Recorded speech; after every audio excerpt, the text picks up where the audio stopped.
All right, everyone, welcome back to another episode of Speak to the Beak. I am Tim the Ferds, joined by Keith Hernandez on Memorial Day. So we're recording Oh on yeah, Monday instead of over the weekend. We figured we have a extra day in there to let some other things develop. So here we are. So Keith, how we doing? doing fantastic. He's I'm doing fantastic.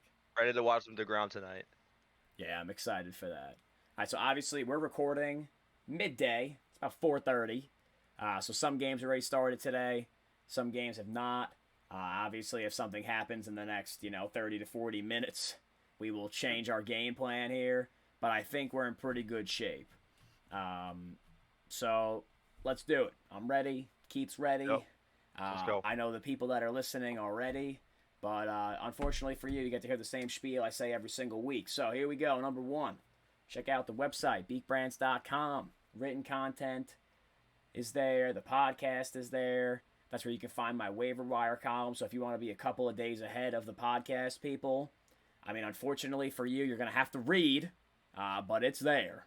And don't worry, I bold the names because I know how painful it is reading when your literacy is poor. So that's number one. Number two, follow at Beak Brands on Instagram, Twitter, Facebook, various social medias. Number three would be if you're listening on Apple or Spotify, rate, review, share the podcast, all that good stuff. Number four would be if you're on YouTube, subscribe to the channel, share the video with your friends. We got some pretty good stuff going on. So that is kind of that. So here we go. We're going to start. Obviously, we have some storylines. We're going to give you still our Beat the Streak picks. We got some fantasy guys you can add. And we got some pretty good series this week coming up. So if Oh you, yeah. especially if you like to stay up late, we got some good ones. So we're gonna start with some pitching setbacks that we've had, or pitching injuries, both kind of. hmm All right. So a couple of guys in the past like 10 days have had a setback or have gone on the injured list. So you got Noah Syndergaard, Corey Kluber, Mike Soroka. So let's start with Kluber. Do you think the no hitter accounted or attributed to his injury? Yeah, I'm sure it did. I don't think he's gone past 6 innings like all season. It probably hasn't gone past 6 innings since the middle of like 2019. Because remember he only threw one pitch Yeah, or 1 inning in 2020 or whatever. Um, so yeah, definitely a Johan Santana type of situation where you want to make history and you push an older starter a little bit too far and it comes back and gets him. Uh, uh, you know, really really hate to see it for him because he was starting to figure out how to pitch with his like slower velocity and getting the movement back on his sinker and two seamer and all that good stuff. And he was starting to look real sharp. But being out for 2 months, that's with even without throwing, I think. That's really gonna hurt the Yankees because besides Cole, he was the only guy pitching now. yeah. No, I mean I agree with you. I think obviously them pushing him, like yeah, right, he can get the no hitter, like that's pretty sweet, but hmm it might have cost him in the long run if that's actually Yeah. what helped push him down the road there for that injury. hmm All right, so that's he's got a little shoulder thing going on here. Noah Syndergaard, I guess we'll go to the Mets next. We'll keep it in New York. Yeah. He went to go pitch in a rehab assignment through 1 inning, shut down for 6 weeks. One, do you think he comes back this year? And two, is this going to cripple the Mets? Because they were banking on him. There. Yeah. So I don't think he comes back this year and the regular season at least. If he makes an appearance, it's going to be in the playoffs, if they even make it. Um, I think that there's not going to be enough time to build him up as a starter, and there's no reason to be running someone out there who, hasn't started the major league game all year and probably only go 3 or 4 innings. Just let him sit in the bullpen and come out and throw 100 when he needs to. Um, but I don't really think it'll hurt him too bad, um, especially the way Stroman and Taiwan Walker have been pitching. That's really been saving them this year. Um, and even Peterson's been half decent, not anything close to what he was last year, but I mean he's still doing all right. And then pretty much just banking on Carrasco to come back, which is another thing, like another pitcher setback in New York. They keep saying it's not a setback for his hamstring or whatever, but it's really concerning that they are very quiet about everything that's going on with him. Yeah, Carrasco must be hanging out with Rigoli too much. Yeah. um, but no, I mean, for Syndergaard, do you think that he'll come back like in September, or you think it's a strict like you're not going to play at all this year unless we make the playoffs, and then we'll put you in the I bullpen? Because I'd assume you want to get him some innings. You want to get him some innings, yeah. So I mean, if he's ready, let's say he comes back in 6 weeks to start throwing again, whatever. He starts rehab in middle of August. Let's say he's ready to pitch in the first or second week of September. Um, I guess yeah. Then you would throw him in the bullpen. I think they would have to have a conversation with him that you're not in shape to not in shape to start. Um, we have our guys right now. Because think about it, in the playoffs, if let's say they make the playoffs, it's going to be DeGrom, Stroman, Walker, and then hopefully Carrasco, and then you wouldn't even need um, Syndergaard to start, and then like I've always said, turn into a super reliever coming back from this injury, and then hopefully he accepts like a qualifying offer or you sign him to a cheaper extension or whatever, and let him rehab and build back up to the starter. I think that's the route that the Mets are going to go down, assuming they're in it. Yeah. Which, as of right now, there's no reason to believe that they won't be. It's about to be June, and they're still No May meltdown. Yeah, not yet. Maybe it's a little bit Not later yet. this year, but they survived the May God, meltdown I that hope they not. normally have. I think it only hurts them in the sense that they thought they were going to have him back, and then Yeah. it's not happening. But like you said, their top three has been pitching well, especially Walker. God bless. Should have signed that guy Thanksgiving time, but it's all right. Worked out in our favor. He's still on the squad, so. I think another thing that helps with the injuries is with how many they've had. Everyone's on the next man up mentality. It's not like, oh God, we have to bring in the scrub from AAA who like we've never had in the clubhouse and we don't know him. He's not gonna like mesh with the team or whatever. They're all friends. They've been having these nice dress up parties for all their road trips and stuff, and they all see him super super positive, even with everything terrible that's been going on with the team. Yeah, I mean, I'm with you on that. And we're going to keep it in the NL East for our Yeah. last guy, Mike Soroka. So this is a little Yeah. confusing. So originally, so going back, he ruptured his Achilles. He had Against the surgery Mets. on it. Yes. This is last season. Yeah. Then, when, like, for spring training around this time, like, this year's spring training that just passed, me and Keith were like, yeah, how's this dude back throwing already? This is crazy. Like, that was like the fastest recovery from a ruptured Achilles I've ever seen in my life. Yeah. And then they had to do like an exploratory surgery because he had discomfort in his ankle, the surgically repaired one. Then the manager for the Braves, Brian Snitker, was like, yeah, he's going to be done for the year, and hopefully we get him back, like, as in next year. That has since changed. And apparently he's going to be reevaluated in 2 weeks. So, what are the chances he pitches this year? I don't think he's coming back. I mean, it was crazy. I think it was the last day of spring training. He went out there and threw 2 innings. And I remember texting you like, how is he like alive? Yeah. Like, there's no way he should be throwing right now. Anyway, yeah. If he had that surgery, I mean, I don't think they found any structural damage, which is a positive thing for him. But from how they made it sound, that like, yeah, he's done for the year. And then they're like, actually, no, he's not Just done for the year. kidding. I don't know if Yeah. Yeah, just Yeah. kidding. I don't know if that's like trying to build trade leverage for a month or two from now when they're gonna need to make a move because he's not coming back, or Yeah. I don't know. It's just weird. It, like kind of reminds me of like what Girardi said about the his team's injuries, that he'll never like publicly speak about an injury to the press because he doesn't want to give the other team an advantage or whatever. Mm-hmm. It might be one of those things, but I don't think he's back this year. Yeah, I mean, that was bold of them to even think he was going to be back like Yeah, immediately. But yeah. which one do you think hurts their team the most? We'll wrap it up with the pitchers here: Syndergaard, hmm Kluber, or Soroka.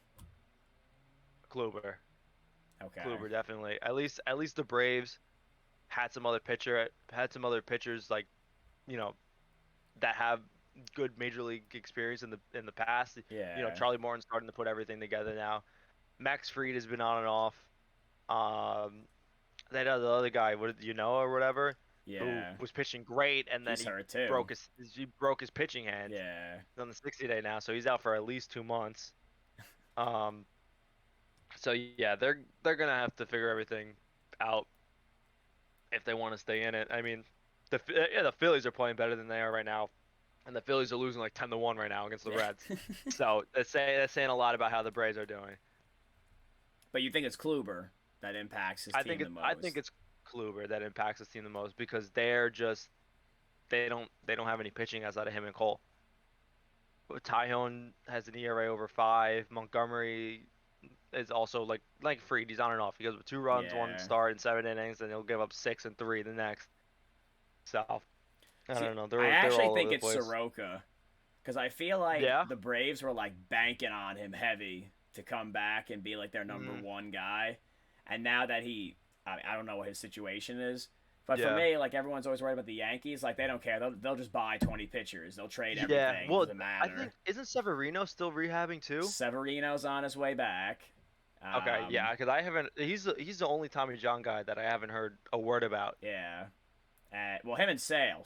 They're just like, Him yeah, and he Sale. might throw off a mound. I'm like, dude, that guy's not coming back He this year. just started throwing. Yeah, I think no. on Wednesday. He's not coming back this year. Nah. And if he does, it'll be like out of the bullpen. Same thing. Super Syndergaard. reliever, yeah. Yeah.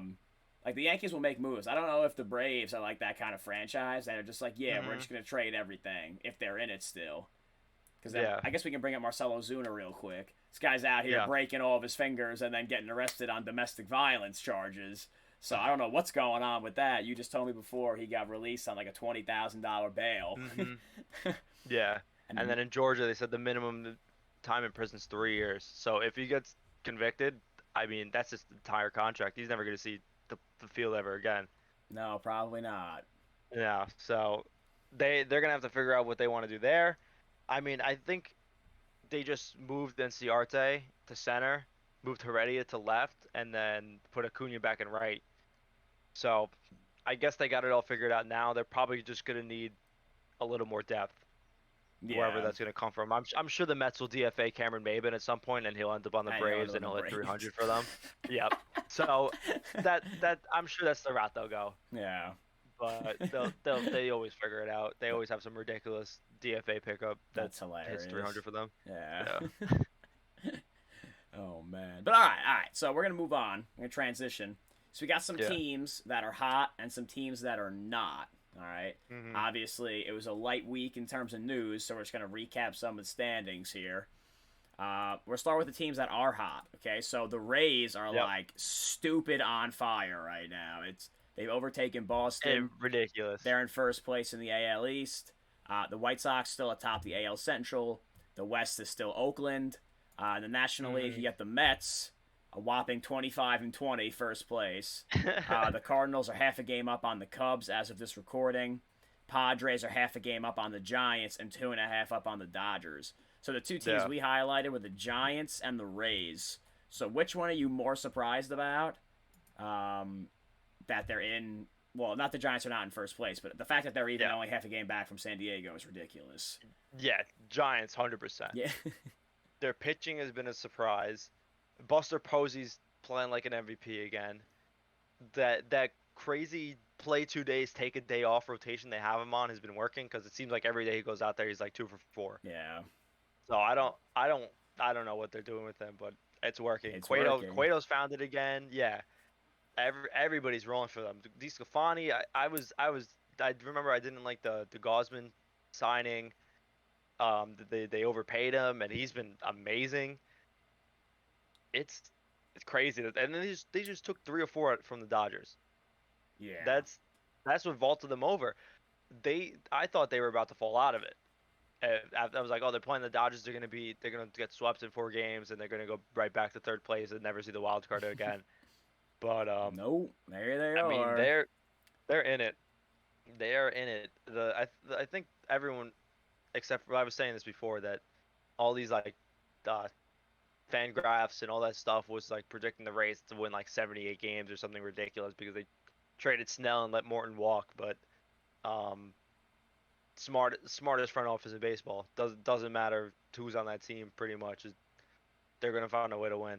Listen, the Rays are one of those teams where they break all the analytic things. It doesn't matter Yep. what you project them for; it's irrelevant. Like they're just gonna be good. Like they yanked Rich Hill today on like 56 pitches, even though he gave up like 3 hits through 5 innings. Like what team does that? Yeah, exactly. So they could It's piggyback him crazy. with another pitcher, with Michael I Wacha. yeah. Uh, well, then Michael Walker. God.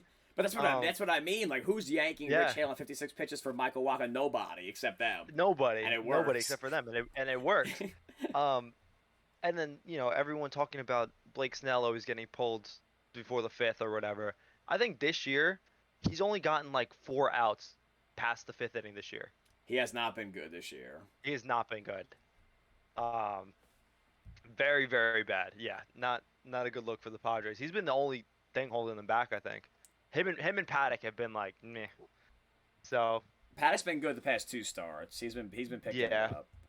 I think he was getting hit around Chicago today, but Oh, was he? I didn't see the score. ball. It's getting hot there. Ball starting to fly. Yeah. You know who's on the Blake Snell thing? Who? Shout out Joe Kennedy. Yeah. As soon as they traded Ah. him, and they were like, oh, like some people thought the Mets were gonna be in on him, and he was like, nah, if the Rays are getting rid of him, I don't want him. And I was like, that's right. If the Rays are trying to That's get rid right. of somebody, we don't want them because that We means don't they're want it. actually bad. Yeah. No, thank you. We're done. So it's no Chris more. Archer Yep. being in with Snell right now. Like in like 2 years they're gonna trade Austin Meadows, Yeah, he's for- gonna be for horrendous. nothing. Yeah. and then he's gonna hit like under 200 and never see a major league team again.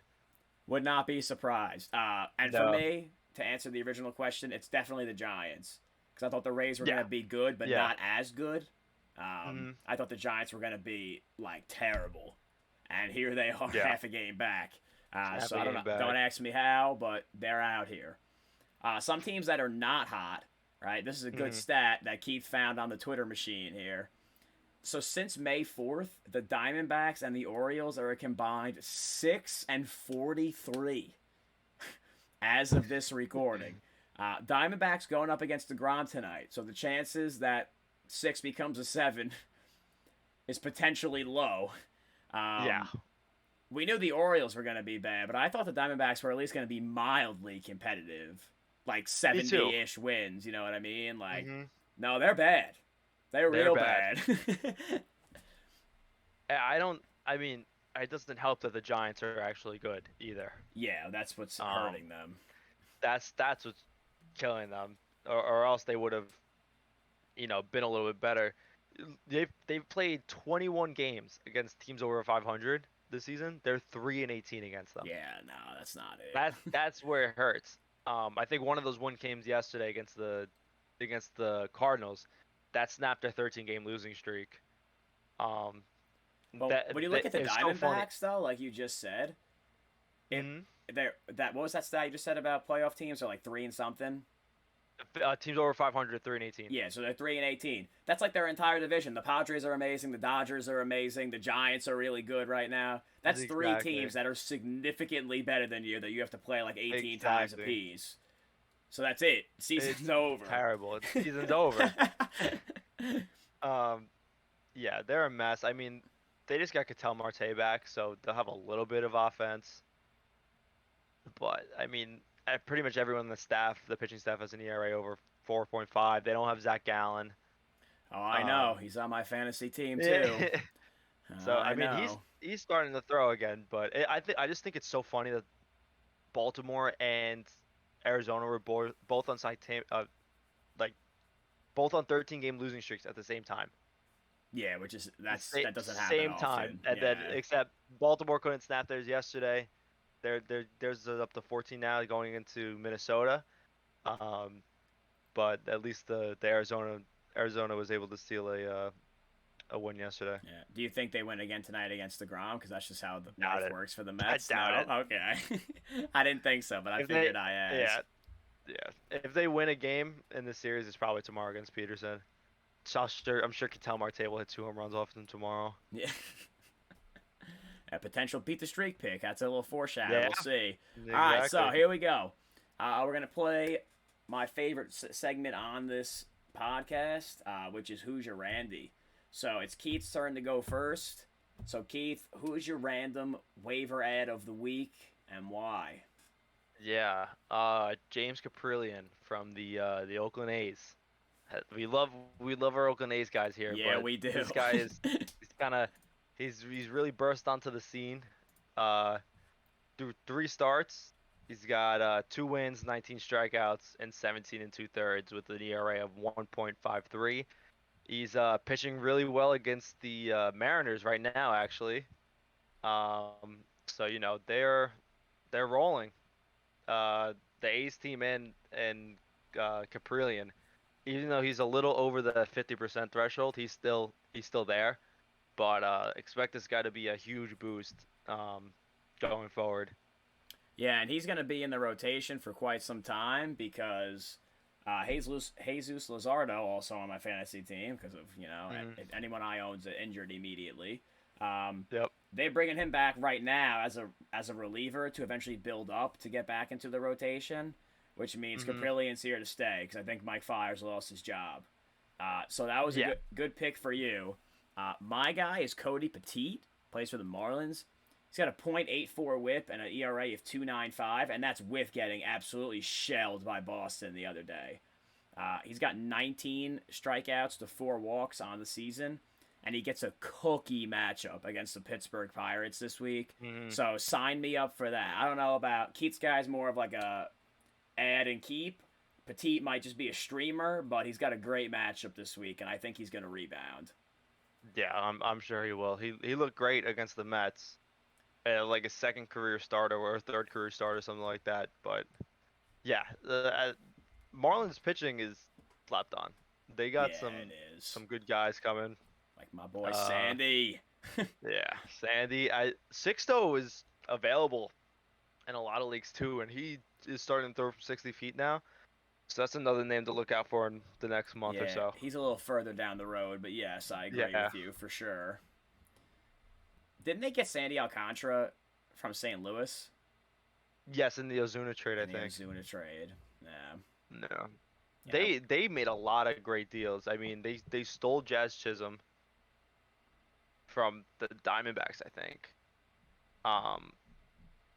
But I think they might have given up Zach Gallen in that. Yeah, that was a Zach Gallen trade. Yeah. Yeah. Yeah, I don't know. All these trades that the Marlins have made that everyone was like, you guys got nothing in return. Pretty much everything except for Lewis Brinson has worked out. I was going to say, everything except the Yelich trade ended up coming back to bite him. Yeah. Well, even some pieces from the Yelich trade, I think they were still able to flip for better prospects. Well, one of them was Yamamoto, wasn't it? Yamamoto, yeah. It was Yamamoto, Brinson, and Monte Harrison. I think there's one other guy. Yeah. So Monte Harrison and Brinson are the like 2 outfielders that were like super highly touted prospects, and they both can't hit over 150. Yeah, that's nice. That's what happened to the Mets, so good. I'm glad it happened to somebody else. Exactly. But anyway, our random pickups, James Caprillion, Cody Petit. Go grab them. 2 pitchers for you this week. Go get them. All right, Keith. Your beat the streak picks. And listen, I got to say, for 2 guys that for whatever reason cannot get a streak past like 10, we are really good at picking guys on the podcast because we still, to this day, right now, have not missed on 1. I think I wish there were enough weeks in the season to just pick one guy every single week, or like, oh no, I mean if we picked 2 guys every single week and we just kept getting them right, we would have to start from opening day and we'd beat it by like the last week of September. If we just picked like only Mondays. if we pick only Mondays, because we are on fire right now. We are on fire right now. I hope it stays this way too. I hope it stays this way. So, Keith, who do you got for the first day of June? Yeah, crazy. Who you taking? I'm taking Trey Turner against Max Fried. So I was talking about Max Fried before. Very, very on and off. I'm looking for him to be off this week just because of those rainouts against the Mets. His start got pushed back 2 days. I believe he was supposed to start on Saturday. That Friday game got rained out, so whoever's supposed to be Friday got moved to Saturday. So he was supposed to pitch Sunday, and yesterday got rained out, so now he's supposed to pitch tomorrow, because they have a day off today. So he's probably not going to look too great. If you've seen pitchers get off their rhythm, a lot of guys like pitching, every fifth day. Yeah. They get thrown off that rhythm, even if it's just one extra day. Usually they're off. It messes them up. Yeah, it messes them up. Trey Turner's on fire, hitting like 311 this season with a career average of like 365 against Max Fried. So I'm sure he's gonna go like 3 for 4, something ridiculous. But all you need is one. All you need is one. That's right. Hit will come eventually. My pick for tomorrow, I like your pick. I was considering taking him. My pick for tomorrow is Fernando Tatis Jr. against Kyle Hendricks. I don't have a lot of stats to back it up. Hendricks ERA 4.6. Fernando Tatis Jr. amazing. Sign me up. That's it. That's all you gotta do. He's got a homer today, so there you go. And he's electric. If you're not about that taking top player life, my alternate was going to be Charlie Blackmon against Dane Dunning. Righty versus lefty. Texas is awful. Blackman's still hitting pretty well this year. So if you're not about to take these heavy hitters me and Keith got for you, Blackman's a solid candidate. But my pick is going to be Tatis. So that's where we're going. And lastly, give us your series of the week. So which one are you looking forward to so far this year? I mean, this year. Yeah. I got a 2020 NLCS rematch this weekend of Dodgers and Braves. If you remember last season, the Braves blew a 3-1 lead to the Dodgers. They did. You would think they're coming back to, or actually the Dodgers are going to Atlanta. I'm sure the Braves are looking to this series, looking for some revenge. But with the way they're playing, I wouldn't be surprised if they got swept. I'm pretty sure, I think the Saturday game is on Fox. So nice national television beatdown for the Braves coming their way. Man. I think Bauer's pitching today, so he'll probably pitch that Fox game. Yeah, he might. So that'll be a show. Yeah, you'll get to see the antics if you're new to that. Yeah. My series, I like yours. One eye closed. I like yours because you got to pick first this week, so that was a potential one. I thought you were going to take Padres Mets. You didn't, so I'm going to take Padres Mets. Yeah. Listen, this is a potential either NLCS, wild card, NLDS. Anything. Yeah, anything. I guess it couldn't be the NLDS, but... Probably not NLDS. So yeah. NLCS so either NLCS or the wild card. Listen. DeGrom's going to pitch in this series. Yeah. Which means probably the Saturday game. Yeah, which means we get to see what it would look like if they got to match up in the wild card game. Now, I don't know who would pitch for San Diego on Saturday because we're 5 days out. Who's pitching today? It's Joe Musgrove?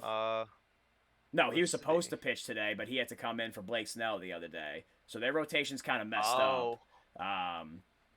So I don't know who's pitching for San Diego. But either way, besides that game, these are two. I mean, obviously the Padres. Me and Keith have been saying it since. Paddock pitched today. Paddock pitched today because Musgrove was supposed to pitch today, but he didn't. So Paddock's line today: 4 1/3, 6 hits, 5 runs, 3 home runs. Yeah, it's not good. Not looking good. They're down 7-2 right now. Yeah, it's rough. Yeah. Me and Keith have been on this since before the season started. Padres are the best team in the league. You pretty much can't tell me otherwise. I'm not going to buy it. Except, right now the Rays are on fire, but Padres are a talented team.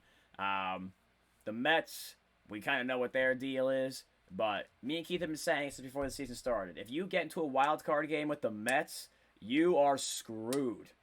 Yeah. You're in big trouble. So the only team that might be able to overcome that in the NL would be the Padres because they have dudes everywhere. But it's going to be tight. So I'm looking forward to Mets-Padres this weekend. Yeah. I mean, Tatis over his last 15 games, his slash line is 407. That's his average. 478 on base, and 944 slugging.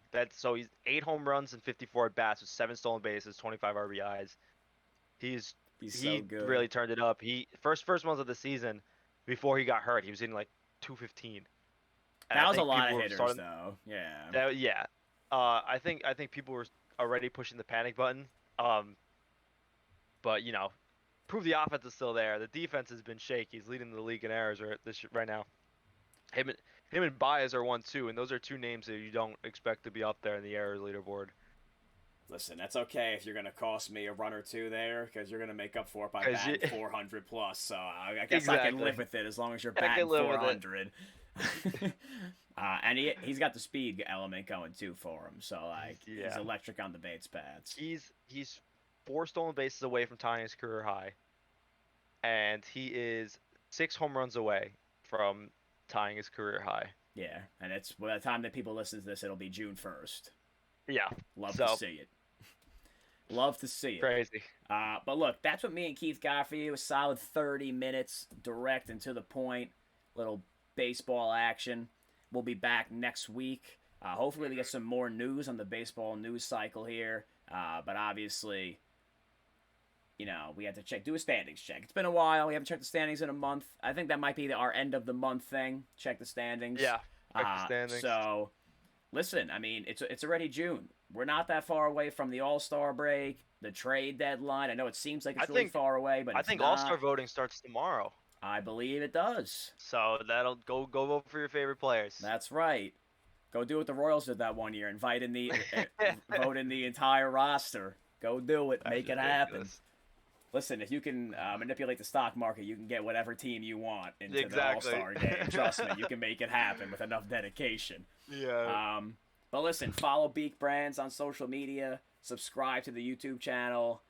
Rate and review and follow and all that other good stuff for the podcast. Me and Keith will be back next week. And see you then. That's pretty much all we got. Yep.